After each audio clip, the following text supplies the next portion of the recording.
की फ्रेम्स एक ऐसा एडिटिंग टूल जो आपकी वीडियो को स्मूथ और एंगेजिंग बना सकता है। इस वीडियो में मैं अनलॉक करने वाला अल्टीमेट की frame mastery guide for Alight motion. अगर आप एडिटिंग में बिगिनर लेवल के हो तो डोंट वरी, वीडियो के एंड तक आप भी की फ्रेमिंग प्रो की तरह कर पाओगे। तो चलो बिना टाइम वेस्ट किए लेट्स डाइव इन।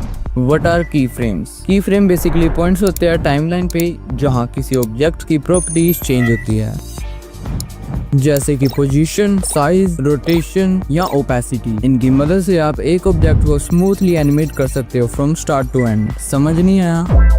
चलो देखते हैं ये कैसे काम करता है। मैंने अलाइट मोशन में आकर अपनी क्लिप को टाइमलाइन पे ऐड कर लिया। सबसे पहले जूम इन इफेक्ट बनाते हैं। यहाँ पर जूम इन इफेक्ट के दो वर्जन होते हैं, first slow zoom in and epic zoom in. Slow zoom in बनाने के लिए मैंने क्लिप सेलेक्ट किया एंड तुम्हें ये मूव एंड ट्रांसफॉर्म का ऑप्शन दिख रहा होगा, यहीं से सारी की फ्रेमिंग होगी। सो फर्स्टली आपको ये थर्ड ऑप्शन स्केल का दिख रहा होगा, उस पे आना है। आपको ये डायमंड शेप का आइकन दिख रहा होगा जो की स्केलिंग के लिए है। मैं इस पे क्लिक करूंगा एंड वो क्लिप पे ऐड हो जाएगा। उसके बाद मैं इसकी एंडिंग में जाकर उसके स्केल को बढ़ा दूंगा। अब मैंने ये क्लिप साइज को बढ़ा दिया तो ऑटोमेटिकली ये की फ्रेम ऐड हो जाएगा। देन मैं इसे प्ले करूंगा तो ये clip slowly smoothly zoom in होगा। और अगर बात आती है एपिक जूम इफेक्ट की तो उसका गेम है की फ्रेम डिस्टेंस। अगर की फ्रेम एक दूसरे से दूर होंगे तो मोशन स्लो दिखेगा और अगर की फ्रेम एक दूसरे के पास होंगे तो मोशन फास्ट होगा। मैं एपिक जूम क्रिएट करने के लिए की फ्रेम्स को क्लोज में रखता हूँ ताकि जूम इफेक्ट फास्ट और इम्पैक्टफुल लगे। आप की फ्रेम्स को ड्रैग करके उनके डिस्टेंस को इजीली एडजस्ट कर सकते हो। अगला और सबसे इम्पोर्टेंट पार्ट है की फ्रेम एनिमेशन, जो कंट्रोल करता है कि मोशन की फ्रेम्स के बीच में कैसे फ्लो करता है। इसमें तीन मेन कैटेगरीज होती है, ईज इन, ईज आउट और ईज। पहले ईज इन स्टार्ट होता है स्लो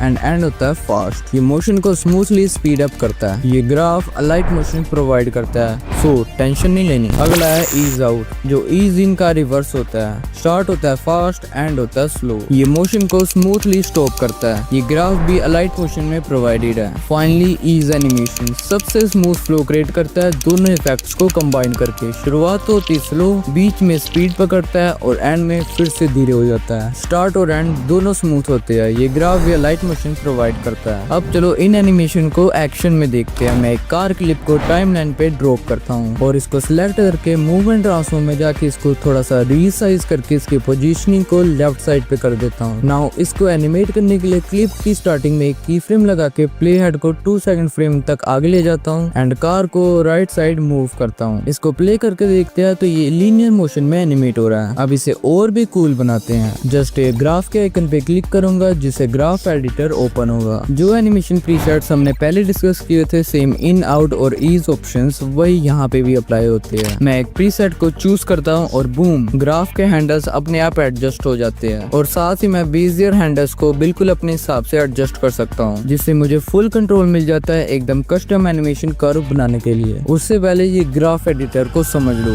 ये एरिया में जो ऊपर नीचे वाले पार्ट है ये स्लो वाले है एंड जो राइट और लेफ्ट वाले है ये फास्ट वाले है। समझने लगी?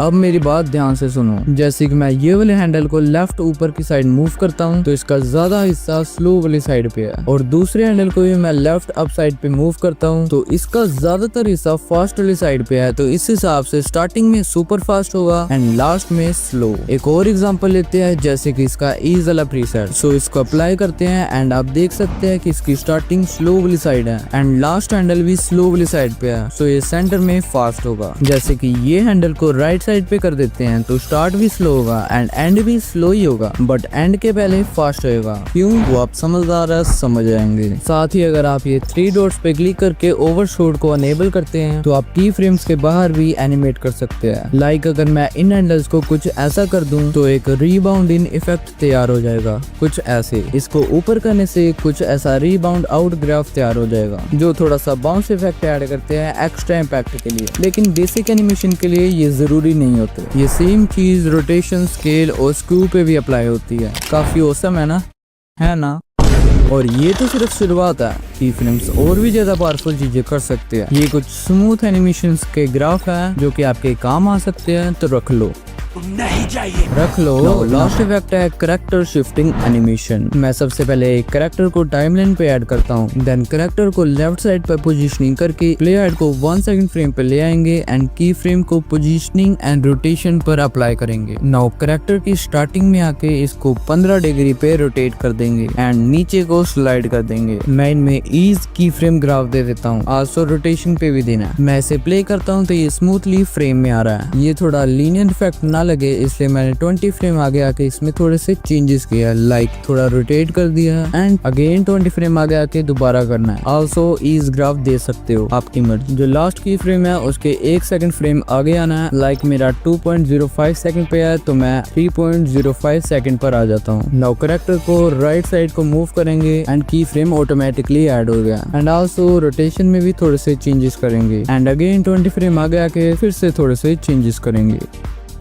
वेट, ये जब स्लाइड कर रहा है इसके पीछे में ग्राफ नहीं है। इसमें सबसे पहले इस ग्राफ को सिलेक्ट करेंगे, कुछ ऐसा क्वाड इस ग्राफ देना है जो सेंटर में एकदम फास्ट हो। आल्सो इस ग्राफ की जगह पर जहाँ पे फास्ट हो रहा है वहाँ पे अपना प्ले हेड रखना है, कुछ ऐसे। एंड इस लेयर को ये वाला बटन दबा के डुप्लीकेट कर लेना है। नाउ डुप्लीकेट लेयर को सिलेक्ट करना है एंड इसके कलर एंड फिल पे आना है। नाउ ये बटन दबा के अपना दूसरा करेक्टर सिलेक्ट कर लेना है। अब ये फर्स्ट करेक्टर को सिलेक्ट करना है, आपका जहाँ पे प्ले हेड रखवाया था वहीं से ये वाला बटन दबा के इसका अगला पार्ट कट कर देना है एंड डुप्लीकेट लेयर को सिलेक्ट करना है एंड इसका पिछला पार्ट कट कर देना है। अगर आपका डुप्लीकेट लेयर थोड़ा फिट अच्छे से ना बैठे तो उसके कलर एंड फिल पे आके इसको फिट पे सेट करना है एंड स्केल को बढ़ा लेना, लाइक फर्स्ट करेक्टर के हिसाब से। एंड लास्टली इफेक्ट में जाके मोशन ब्लर नाम से एक इफेक्ट डाल देना जिसकी वैल्यू को 0.50 पर सेट करना है एंड ये दोनों लेयर पे देना है। सो ये रहा फाइनल रिजल्ट